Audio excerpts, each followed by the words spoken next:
Original question मिल जाएगा। तो original question के साथ आप खेलते रहिए, बैठे बैठे 10 क्वेश्चन कभी मार लिए क्या।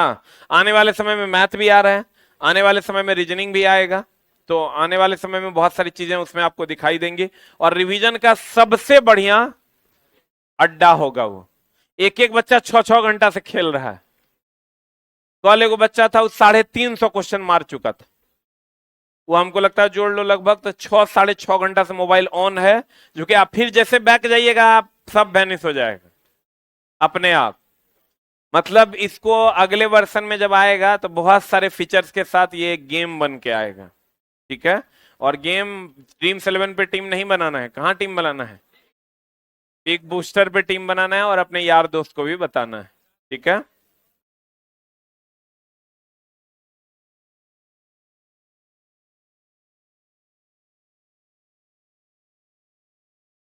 अभी इसको चला सिर्फ ऑफलाइन में बच्चों को बता रहे हैं, और ऑनलाइन में जो हमारे ऐप पर बच्चे हैं उनको आने वाले समय में पब्लिक डोमेन में भी इसको लेकर आएंगे। पब्लिक डोमेन में अभी है भी, लेकिन मेनली अभी ऑफलाइन और ऑनलाइन में जो एप्लीकेशन पे बच्चे हैं उन्हीं को दे रहे हैं, क्योंकि इसमें बहुत सारा सुधार होना बाकी है।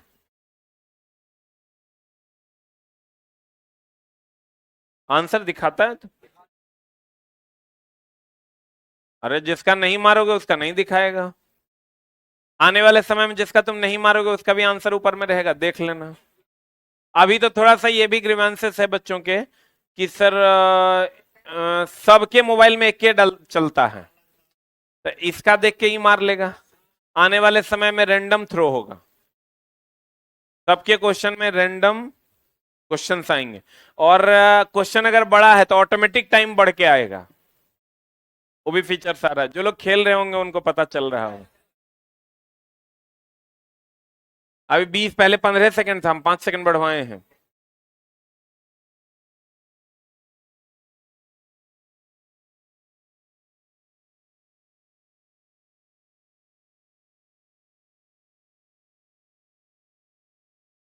यही होता है, चला अंबानी अडानी जैसे लोग तुमको Dreams11 पे लेके जाएंगे, लेकिन एक शिक्षक तुमको शिक्षा की ओर लेके जाएगा।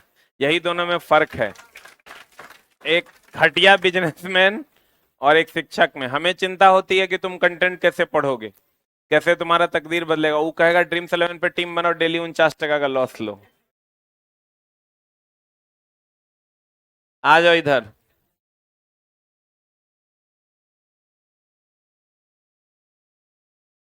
हम लोग पिछले क्लास में चला ऊर्जा संरक्षण का सिद्धांत पढ़े थे, याद है, ऊर्जा संरक्षण का सिद्धांत।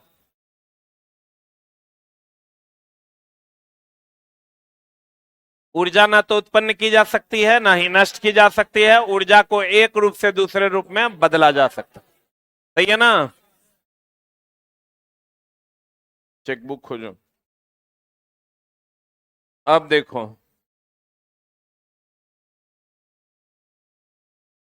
जैसे चला, आप ले लीजिए बैटरी। बैटरी का नाम सुने हैं, सेलों के समूह को बैटरी कहते हैं। किसके समूह को, सेलों के समूह को क्या कहते हैं, बैटरी कहते हैं, सही है। किसके समूह को, एगो रहेगा तो सेल, एक से अधिक रहेगा तो बैटरी। ये क्या करता है, चला इसमें बैटरी में रासायनिक ऊर्जा होता है। बैटरी में कौन ऊर्जा होता है, चला बैटरी में रासायनिक ऊर्जा होता है। रासायनिक ऊर्जा को विद्युत ऊर्जा में बदल देता है। ये माइक्रोफोन है, माइक्रोफोन ध्वनि ऊर्जा को विद्युत ऊर्जा में बदलता है। आज जो आपका लाउड स्पीकर है वो विद्युत ऊर्जा को ध्वनि ऊर्जा में बदलता है। ये सब जानते हो कि नहीं, पक्का, तब तो बहुत बढ़िया बात है। देखो विद्युतीय सेल रासायनिक ऊर्जा को किस ऊर्जा में, विद्युत, लाउड स्पीकर विद्युत ऊर्जा को ध्वनि, माइक्रोफोन ये, टरबाइन डायनमो या जनरेटर। जनरेटर में क्या होता है, उसको घुमाते हैं तो विद्युत मिलता है, यानी यांत्रिक ऊर्जा को किसमें, विद्युत ऊर्जा में। मोटर, विद्युत मोटर, मोटर में विद्युत देते हैं तो घूमता है ना, तो विद्युत ऊर्जा को यांत्रिक ऊर्जा में। विद्युतीय बल्ब, विद्युत ऊर्जा को प्रकाश या उष्मा ऊर्जा में। अरे विद्युत देते हैं तो प्रकाश और उष्मा मिलता है। आपका था फोटो इलेक्ट्रिक सेल, यानी प्रकाश ऊर्जा को विद्युत ऊर्जा में। विद्युतीय यंत्र हो गया वाद्य यंत्र। वाद्य यंत्र होता है चला जैसे गिटार, तबला, तो यांत्रिक ऊर्जा देते हैं और ध्वनि ऊर्जा मिलता है। तो कहते हैं यांत्रिक ऊर्जा को किसमें? ध्वनि ऊर्जा में। बारिश, बादल की स्थितिज ऊर्जा किसमें बदल जाती है? गतिज ऊर्जा में। ये चलो समझ में आता है नहीं कैसे? जैसे ये बल्ब है, तो बल्ब को विद्युत ऊर्जा देते हैं, ऊष्मा और प्रकाश नहीं मिलता है, तो हम लोग कहेंगे बल्ब जो है वो विद्युत ऊर्जा को उष्मा या प्रकाश ऊर्जा में कन्वर्ट करता है। इसमें क्या प्रॉब्लम है? पंखा में आ जाइए आप, पंखा को विद्युत ऊर्जा देते हैं, आई घूमता है, तो घूमता है मतलब यांत्रिक ऊर्जा ना, ये विद्युत ऊर्जा को किस ऊर्जा में बदलता है? यांत्रिक ऊर्जा में। लाउड स्पीकर तुम देखिए रहे हो, उसको तार से विद्युत ऊर्जा देते हैं और उससे वो ध्वनि ऊर्जा में बदल जाता है। बोलो, बहुत बढ़िया बात, अति उत्तम बात।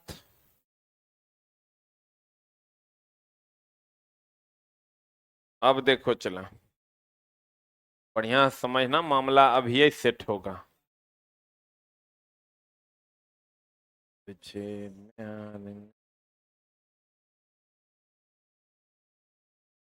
ठीक है,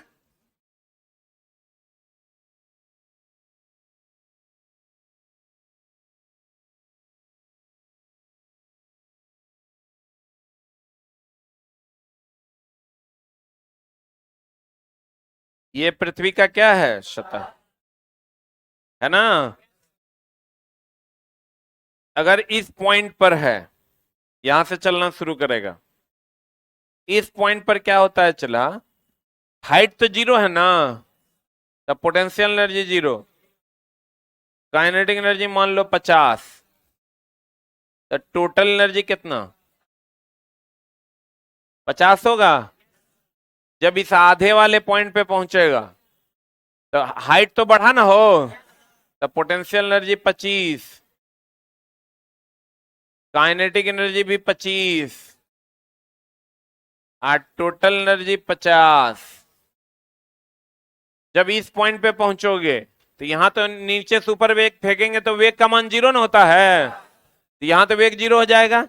प्रोजेक्टाइल इसको कंसीडर नहीं करना है, मेनली ऐसे गया और ऐसे आया, तो यहां पर चला kinetic energy zero, potential energy 50 और टोटल एनर्जी 50। फिर यहां आओगे तो पोटेंशियल एनर्जी 25, काइनेटिक एनर्जी भी 25 और टोटल एनर्जी 50। सही है ना। आज जब यहां पहुंचोगे तो पोटेंशियल एनर्जी हो जाएगा जीरो, काइनेटिक एनर्जी हो जाएगा 50। कुछ लोगों को लगेगा सटने से थोड़ा पहले की बात हो रही है, सट जाएगा तो सब जीरो हो जाएगा। टोटल एनर्जी हो जाएगा 50। बोलो हाँ या ना। अब एक चीज आप गौर फरमाइएगा, तो यहां पर जो पोटेंशियल एनर्जी है वो यहां काइनेटिक एनर्जी है, ध्यान से देखिए। यहां पर जो पोटेंशियल एनर्जी है वो यहां क्या है? Kinetic energy. आज जो यहां काइनेटिक एनर्जी है वो यहां पोटेंशियल एनर्जी है। मतलब क्लियर है कि पोटेंशियल एनर्जी में जितना वृद्धि होगा काइनेटिक एनर्जी में उतना कमी होगा।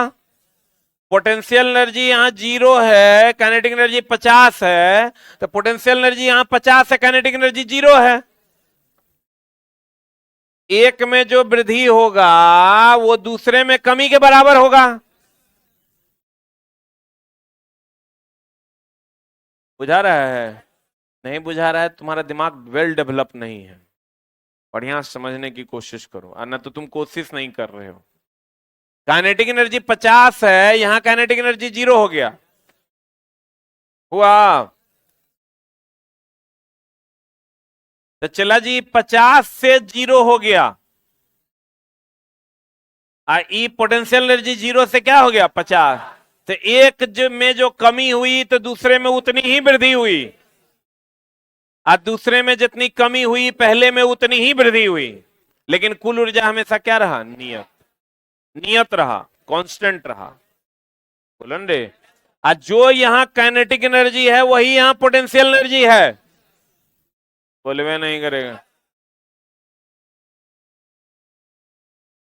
जब किसी गेंद को नीचे से ऊपर फेंकते हैं, जब किसी गेंद को नीचे से ऊपर फेंकते हैं या ऊपर से नीचे गिराते हैं, या तो नीचे से ऊपर या ऊपर से नीचे, तो गतिज ऊर्जा में कमी या वृद्धि क्रमशः स्थितिज ऊर्जा में वृद्धि या कमी के बराबर होगा। सही है? गतिज ऊर्जा में जितनी वृद्धि होगी स्थिति ऊर्जा में उतनी कमी होगी, और गतिज ऊर्जा में जितनी कमी होगी स्थिति ऊर्जा में उतनी वृद्धि होगी। बोलो हाँ या ना? सही है। लेकिन कुल ऊर्जा क्या रहेगी? नियत रहेगी। अब लिखिएगा एक क्वेश्चन।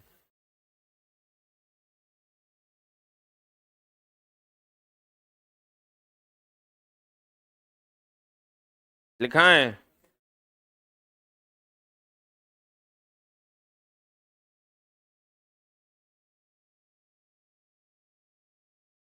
वो जितेंद्र नाम का लड़का है, चला सोचो इस पर ही बिग बूस्टर पे खेल रहा है कब से। 180 क्वेश्चन सही मारा है, 117 क्वेश्चन गलत मारा है, यानी 300 क्वेश्चन मारा है। 300 हर सेकेंड क्वेश्चन में 20 सेकेंड, कितना देर हो गया? 300 गुना 20, 6000 सेकेंड से बच्चा खेल रहा है। 6000 सेकेंड मतलब 1 घंटा में 3600 सेकेंड, तो ये लगभग 2 घंटा से ही खेल रहा है। आज 2 घंटा में देखिए कितना क्वेश्चन रिवाइज कर लिया होगा। प्रीवियस ईयर किया होगा तो 300 क्वेश्चन रिवाइज कर लिया होगा, सही गलत सही गलत 50 तो ग्रैप करिए लिया होगा। फिर दोबारा वो क्वेश्चन आएगा सामने तो गलती नहीं होगा। आज डेली करंट अफेयर्स भी आप रिवाइज कर सकते हैं। इस साइड वाले डेली क्वेश्चन बदल जाता है। आज का क्वेश्चन, आज जो करंट अफेयर्स घटित हुआ है वो कल अपडेट हो जाएगा। चलो लिखिएगा एक क्वेश्चन। अगर किसी वस्तु को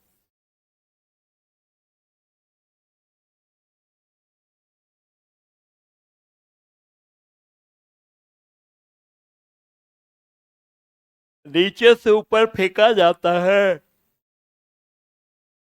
नीचे से ऊपर फेंका जाता है,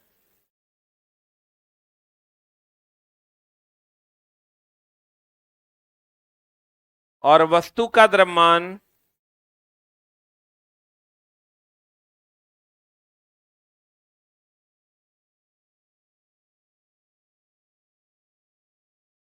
वस्तु का द्रव्यमान 5 किलोग्राम है,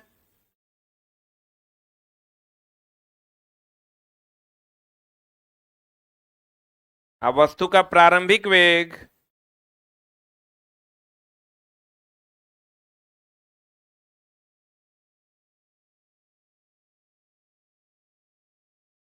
10 मीटर पर सेकंड है, 10 मीटर पर सेकंड है, तो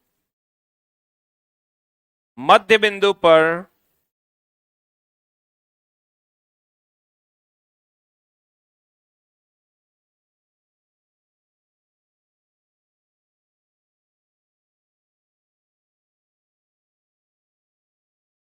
मध्य बिंदु पर स्थितिज ऊर्जा का मान क्या होगा?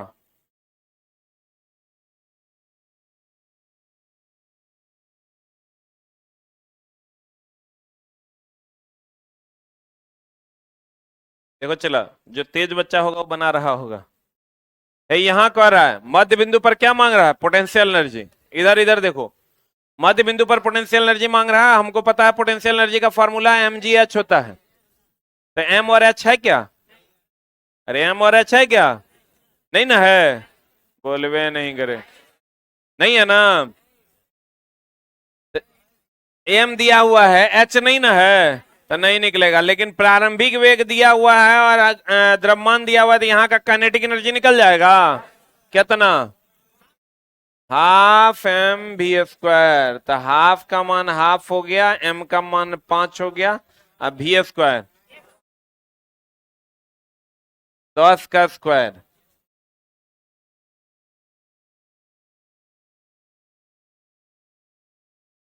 250 जूल होगा।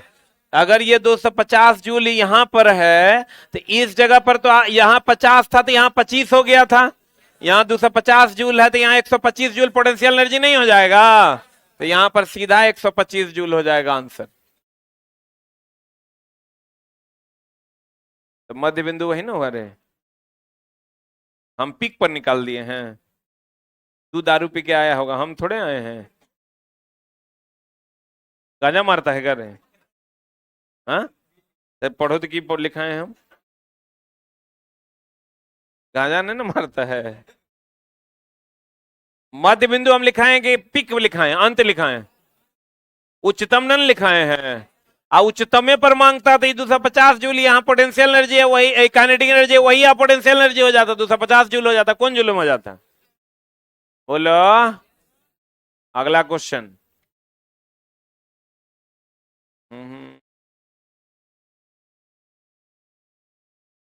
लिखाई हो राजा, लिखाई लिखिएगा।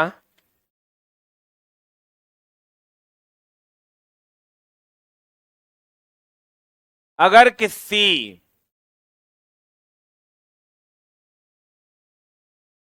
10 किलोग्राम की वस्तु को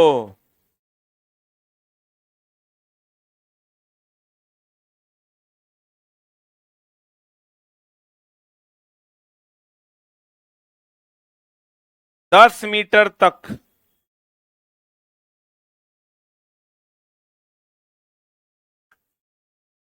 फेंका जाता है,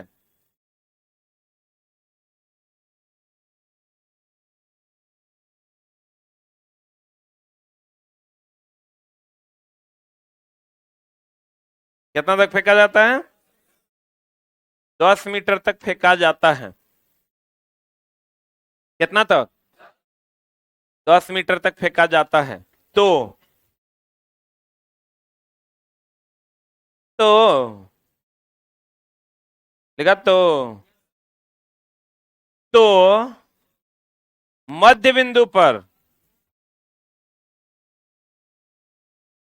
मारेंगे इतना मारना, मध्य बिंदु पर कितना बोला आंसर? गलत हो गया था। मध्य बिंदु पर कुल ऊर्जा का मान क्या होगा?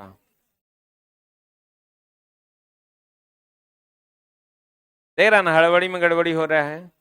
मध्य बिंदु पर कुल ऊर्जा का मान क्या होगा? उच्चतम बिंदु पर जो पोटेंशियल एनर्जी होगा वही ना कुल ऊर्जा है। तब मध्य बिंदु पर कुल ऊर्जा कहीं बदलता है? एक जगह निकालोगे हर जगह लागू होगा। बोलन रे तुझे, मध्य बिंदु पर कुल ऊर्जा का मान क्या होगा?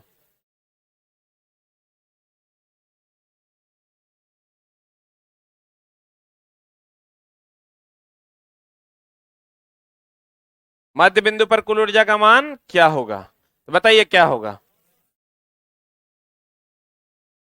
यहां पर पोटेंशियल एनर्जी महत्तम बिंदु पर निकाल लीजिए, एम जी एच। एम का मान कितना है? जी का मान, एच का मान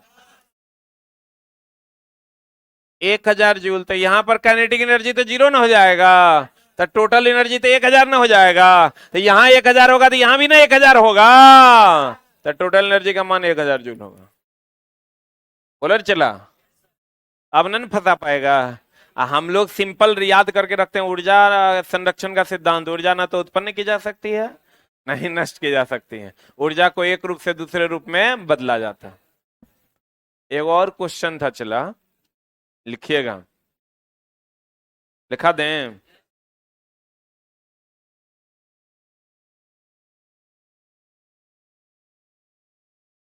एक वस्तु, एक मशीन, एक मशीन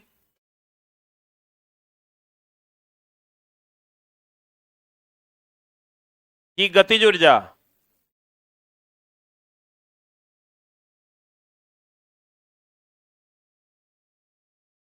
ऊष्मा ऊर्जा में बदल जाती है।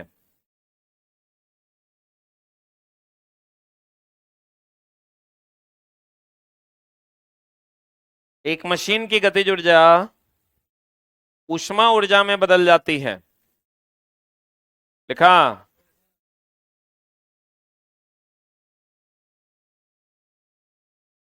किसमें बदल जाती है? अगर गतिज ऊर्जा का मान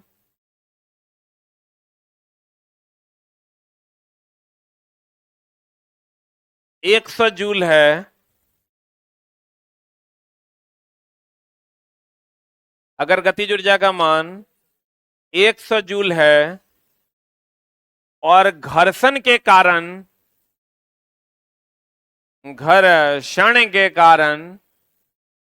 10 जूल की क्षति हो जाती है,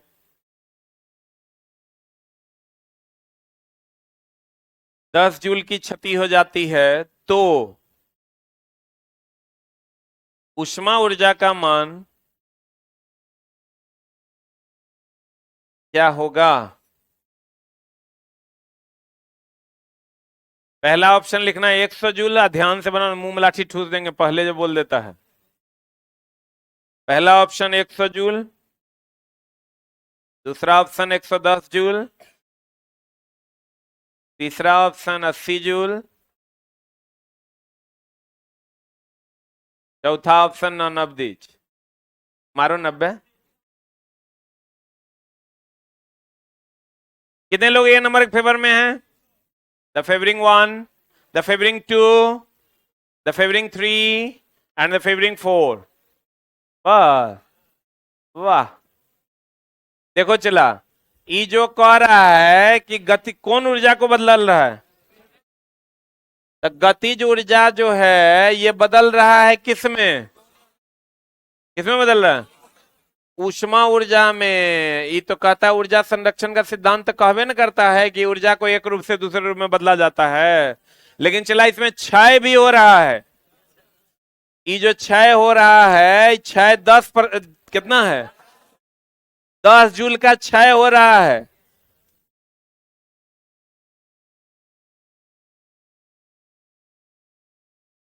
हेलो। हाँ जी। हाँ जी सर, बोला जाए। बस बहुत बढ़िया है। अभी तो कुछ खास नहीं है।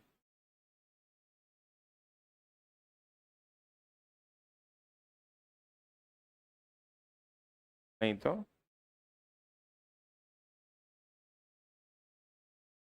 अभी आप कहाँ हैं सर? अच्छा अच्छा, तब बहुत बढ़िया। हम तो कक्षा पढ़ा रहे हैं।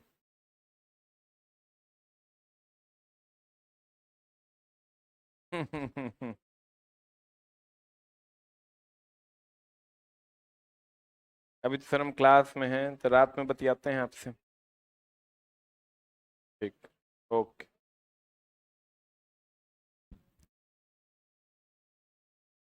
अभी चला सब एक दूसरे को खरीदने के फिराक में है। अभी अनाधुन लोग बिकने वाले हैं अगले 2-3 महीने में।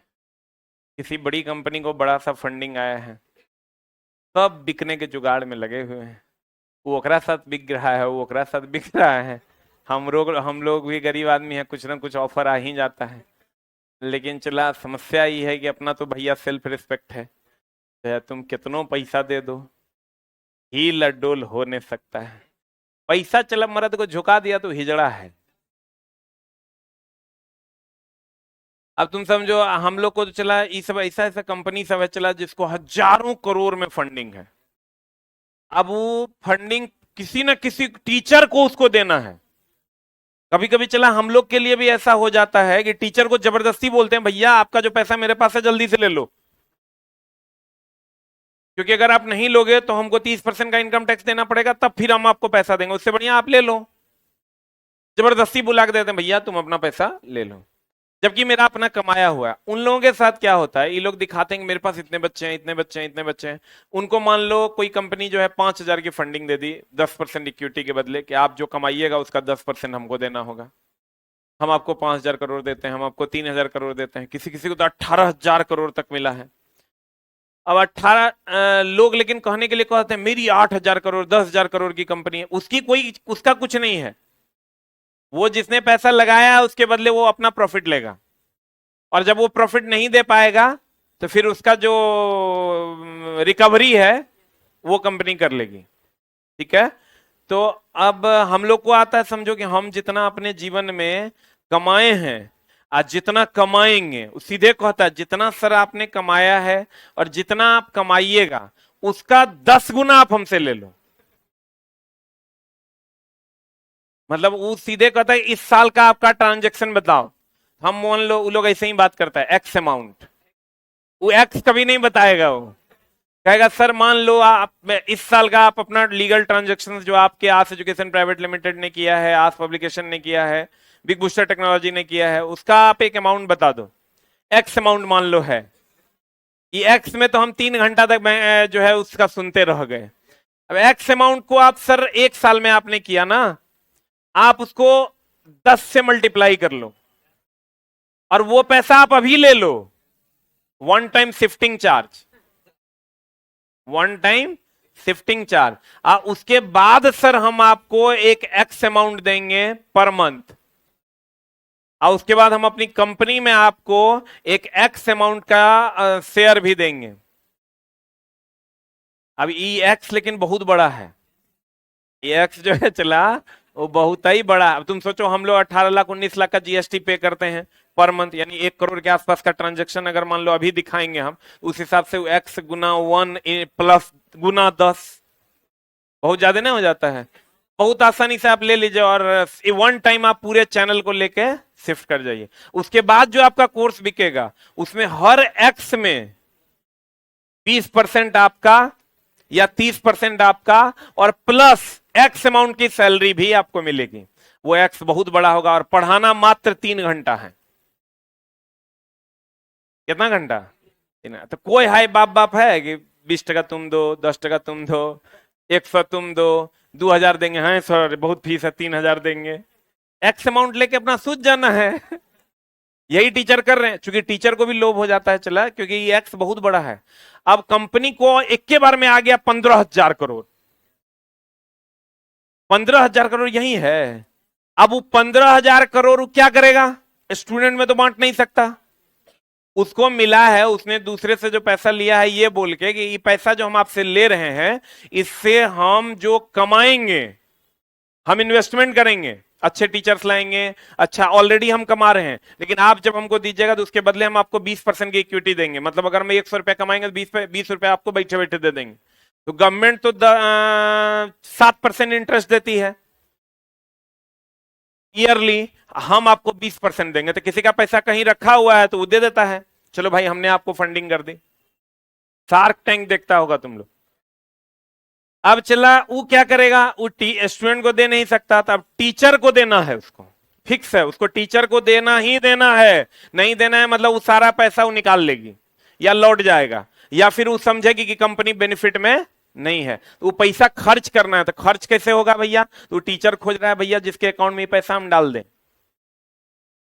कोई टीचर मिलो जिसके अकाउंट में पैसा हम डाल दें। मतलब हमसे ज्यादा वो लोग कमा रहे हैं जो इन सब कंपनियों से जुड़े हुए हैं। उनको 1-1 घंटे का 3-3 हजार रुपया मिलता है। 5 घंटा पढ़ा रहा है डेली, 15 से 20 हजार रुपया वो बहुत आसानी से कमा लेता है, जबकि आता उसको कुछ नहीं है। अब वो कंपनी को चला पतो नहीं है कि मेरे चैनल पे क्या चल रहा है। जैसे कोई चैनल है, वो मेरा 2-3 को दोस्त लोग है, बोलता है परसों जो पढ़ाए थे वही आज वो लगा दिए। 6 को बच्चा लाइवे है, 6 को बच्चा लाइव है, वही बात पढ़ा रहा है जो परसों पढ़ाया था। बोला 40 मिनट का क्लास लेना होता है और जो 15 दिन पढ़ाए वही पढ़ा रहे हैं। जो बच्चा कोई आ रहा है कोई जा रहा है, 3,000 रुपये घंटा मिल रहा है उसको। तो चला हम लोग तो किसी तरह अपनी ईमानदारी को बनाए रखे ना, तो कभी कभी ईमान तो हमारा भी डोलता है। अब पैसे न चला है, पैसा बहुत खतरनाक चीज है। एक बार तो हम तैयार भी हो गए थे ये एक्स अमाउंट पर, लेकिन फिर जब घर गए बहुत बात सोचे तो लगा कि मामला, अब जो कोर्स अभी मेरा 2500 में बिकता है वही कोर्स 4000 में बेचेगा, 5000 में बेचेगा, तब मामला तो गड़बड़ा जाएगा। इसलिए आज दूसरा चला, ये जो हम किसी की मदद कर पाते हैं वो भी बंद हो जाएगा, घर में सुतना पड़ेगा, बिना आदमी के हमारा मोने नहीं लगता है, नींदे नहीं होता है। इसलिए चला हम अपने आप को संभाले हुए अभी तक, और फ्यूचर में भी संभाल के रखेंगे। नहीं तो तुम गौर से देखोगे कितना बड़ा बड़ा लोग बिका है, तुम एक बार आंख घुमाओ तो पता चल जाएगा। वो लोग बिक गए जिनकी कभी 30-30 हजार 35-35 हजार लाइव आया करता था, 40,000 50,000 जिसके लाइव आया करते थे वो लोग भी बिक गए, बिक गए, गए बोरा में, सबको पता है ना। हाँ हाँ, बुझिए रहा होगा, बहुत सारे लोग चला बिक गए, लेकिन चला हम आपको विश्वास दिलाते हैं हम लोग कभी नहीं बिकेंगे, इसलिए चला कि हमको कोई खरीद नहीं सकता। आ जाइए इधर, हम बात कर रहे थे, चला एक मिनट होल्ड ऑन, मामला गड़बड़ाओ नहीं। हाँ, कहां थे हम, क्वेश्चन पर। क्वेश्चन था कि गतिज ऊर्जा जो है, कौन ऊर्जा चला, गतिज ऊर्जा ऊष्मा ऊर्जा में बदल गई। ऊष्मा ऊर्जा में 10 जूल का जो है क्षति हो गया, 10 जूल का क्षति प्लस ऊष्मा ऊर्जा बराबर गतिज ऊर्जा, बोले मैं नहीं करेगा, ई कितना है, बराबर 10 प्लस ऊष्मा ऊर्जा। यहां से ऊष्मा ऊर्जा क्या हो जाएगा बताइए, 100 माइनस 10 इज इक्वल टू कितना, 90 होगा, आंसर हो जाएगा 90 जूल।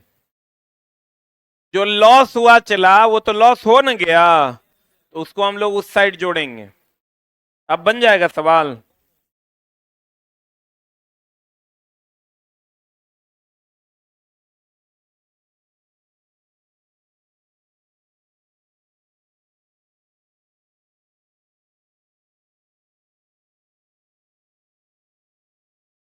बढ़े,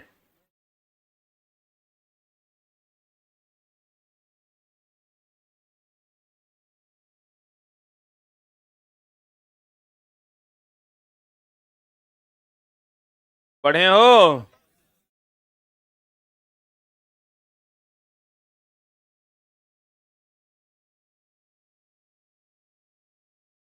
अब आ जाइए, चला दक्षता क्या निकालना है, दक्षता कुछ नहीं है, चला जब भी दक्षता निकालने की बात आए ना, आउटपुट में इनपुट कर देना है। जब भी दक्षता निकालने की बात आए,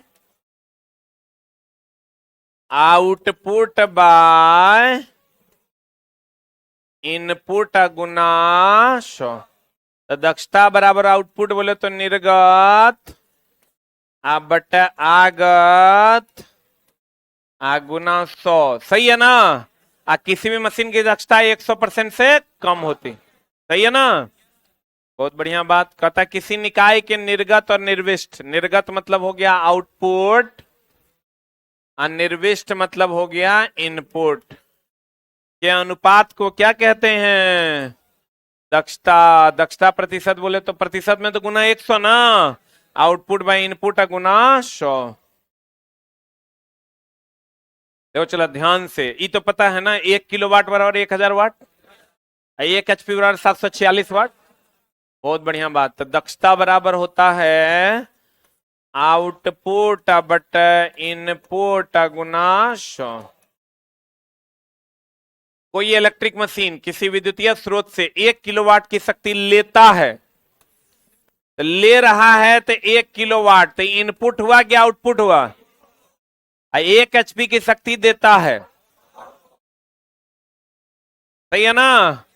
तो भैया मेरे तो दक्षता क्या होगा, 1 HP बट 1 किलोवाट गुना 100, तो बता 1 HP बोले तो 746 वाट, 1 किलोवाट बोले तो 1000 वाट, गुना कितना 100, 2020 गेल हो जाएगा। लेकिन चला देखो इतना छोटा सा क्वेश्चन क्या क्या चेक कर लिया, तुमको ई सेम यूनिट में ले जाना होगा, 1 किलोवाट बराबर 1000 वाट आप समझते हैं कि नहीं? 1 एचपी बराबर 746 वाट आप समझते हैं कि नहीं? अतः फॉर्मूला आप जानते हैं कि नहीं? जानकर आप लगा के आंसर निकाल पाते हैं कि नहीं? ये बहुत छोटा क्वेश्चन है, लेकिन चला बहुत चीजों की सावधान। जो एक एक कैसे काट देगा 100% निकल जाएगा आंसर, जो कि कभी होता नहीं है।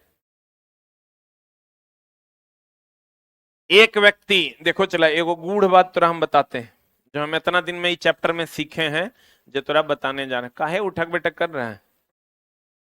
बवासीर नहीं ना हो गलो रे? देखो ध्यान देना, कार्य का फॉर्मूला आप क्या जानते हैं?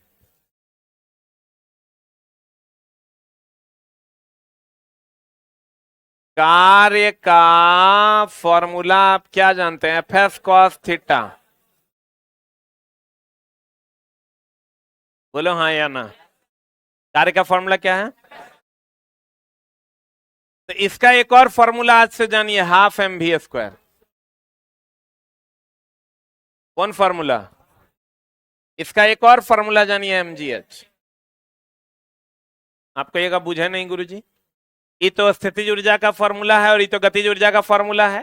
तो भैया ये ऊर्जा का फॉर्मूला है, लेकिन आप जानिए ना कि कार्य करने की क्षमता को ही तो ऊर्जा कहते हैं। मेरी क्षमता ही ना मैं हूं, तो मैं और मेरी क्षमता बराबर के अलग अलग? मेरी क्षमता ही ना मैं हूं, तो मैं और मेरी क्षमता अलग अलग की सेम? तो भैया कार्य करने की क्षमता को ऊर्जा कहते हैं। ये दोनों बराबर की सेम? बराबर सेम, एक के बात ना है रे। अब देखो चला, तो एक बात बताओ तुम, शक्ति बराबर क्या होता है फॉर्मूला? कार्य बटा समय, सही है ना? तो कार्य बराबर तो हो जाएगा एफ एस कॉस थीटा आप बटा टी ना। बोलो, F s cos theta by T. Any doubt? इसको हम लोग चला ये तो कार्य न है, इसको हम लोग half m v square by t लिख सकते हैं, बताइए तो? क्योंकि अभी तुरंत बताएं f s cos theta half m v square के बराबर होता है। बोलो रे, अभी तुरंत बताए हैं कि f s cos theta m जी एच के बराबर भी होता है, तो m ji h by t लिख सकते हैं हो। तो चला तुमको कार्य कब मांगेगा? कार्य के लिए आपको एम जी एच टी दे देगा, तुमको कहेगा कार्य क्या होगा, तुम खोजने लगो एफ एस कॉस थीटा बनेगा। तुमको ये समझना होगा कि कार्य के लिए एफ एस कॉस थीटा से भी निकलेगा, हाफ एम बी स्क्वायर से भी निकलेगा, एम जी एच से भी निकलेगा। और ऊर्जा का भी यही फॉर्मूला है। तो कार्य कहे कि ऊर्जा कहे, एक के मान लेना है। अगर एम दिया हुआ है, एच दिया हुआ, तो एम जी एच लगा के निकाल दो। ये मत पूछो कि कार्य पूछ रहा है कि ऊर्जा। एम और भी दे दिया था, हाफ एम बी स्क्वायर लगा दो, एफ और एस थीटा दे दिया, एफ एस कॉस थीटा लगा दो। शक्ति निकालना है तो कुछ भी एम जी h half m b square f s cos theta जो दिया हुआ रहे वो लिखो, अब भागा में टाइम दे दो, निकल जाएगा शक्ति। अरे बुझा रहा है? आज चला हे ही जो तुम देख रहे हो ना, यही चला मुख्य फॉर्मूला है, सब जगह यही लगेगा, अप्लाई होगा यही। कौन? M ji H by T. बाबू नुनू शुगा, गौर फरमाना, कहता है एक व्यक्ति 10 मिनट टाइम दे दिया है। कितना मिनट? तो 10 मिनट को टाइम को हम लोग 600 सेकंड नहीं लिख सकते? में 200 जूल कार्य करता है, कार्य दे दिया है कितना? 200 जूल कार्य करता है। दूसरा व्यक्ति 20 मिनट में, दूसरा व्यक्ति है जो 20 मिनट में, यानी टाइम बराबर कितना? 1200 सेकेंड में उसी काम को करता है। मतलब ये भी कार्य कितना? 200 जूल। लेकिन ये 10 मिनट में करता है और ये कितना मिनट में करता है? 20 मिनट। तो बताइए किसके द्वारा कार्य महत्तम होगा, हमको ही बताइए। कार्य का मान जो है, ये कार्य का मान कहीं पर भी समय पर निर्भर करता है। तो भैया तुम 10 मिनट में करोगे तो यो 5 टका देंगे, वो 20 मिनट में करेगा तो यो 5 टका में देंगे, कोई भर दिन में करेगा उसी काम को तो 5-6 टका देंगे। यही करते भी हैं हम लोग। कहते हैं भैया 1 बोरा के 5 टका, तो ओकरा में थोड़े कहते हैं कि 25 वर्ष वाला छौड़ा उठाएगा तो 5 टका, 40 साल वाला बाबा उठाएंगे तो 20 टका। क्यों? क्योंकि कार्य का मान समय पर निर्भर नहीं करता है। कार्य का मान किस पर निर्भर नहीं करता? समय पर। कहीं है समय? तो बताओ चला क्या होगा। 10 मिनट में 200 जूल, वही काम को 20 मिनट में कर लेता है, तो कार्य तो दोनों का समान ना होगा। क्योंकि कार्य का मान समय पर निर्भर नहीं करता। बोलो हाँ या ना। अब यहां से चला है आवेग, इसमें कोई दिक्कत है तो बताओ। हमने कहा जो कार्य का फॉर्मूला वही किसका फॉर्मूला? ऊर्जा का, क्योंकि कार्य करने की क्षमता को ऊर्जा का, मेरी क्षमता ही मैं हूं। बोलो न रे। यहां पर कार्य के बदले एफ एस कॉस थीटा, कभी कभी कार्य दे देता है, कहेगा कार्य 10 जूल है तो सीधा 10 बटा समय, बोलवे नहीं करेगा। एफ एस कॉस थीटा के टर्म में देगा तो ये फॉर्मूला लगाना, हाफ एम बी स्क्वायर के टर्म में दिए, और एम जी एच के टर्म में देगा तो ये देगा किसके टर्म में? किसके टर्म में? इसका बहुत सारा सवाल हम अगली कक्षा में आपको बताएंगे। Thank you very much.